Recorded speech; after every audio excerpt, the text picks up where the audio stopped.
Desde la página de inicio de su portal del estudiante, ubique el icono del Google Classroom. Si no es visible inmediatamente, acceda a él haciendo clic en el icono de puntos ubicado en la parte superior derecha de la página. Desde allí, seleccione la opción de Biblioteca de aplicaciones.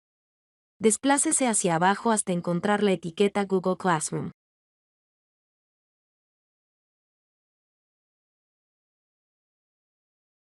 Y asegúrese de que la estrella del lado derecho esté resaltada.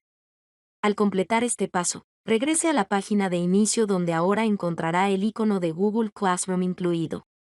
Haga clic en el icono de Google Classroom para llegar a la página de inicio. Si ya te has matriculado anteriormente en otras clases, las encontrará enumeradas aquí. En la esquina superior derecha de la página, seleccione el botón Más y luego haga clic en Unirse a la clase. Asegúrese de haber iniciado sesión con su cuenta escolar. Si no, cambie de cuenta. Introduce el código proporcionado por tu instructor.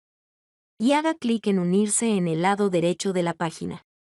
Siguiendo estos pasos, obtendrá acceso a las publicaciones, tareas y otra información importante de su instructor.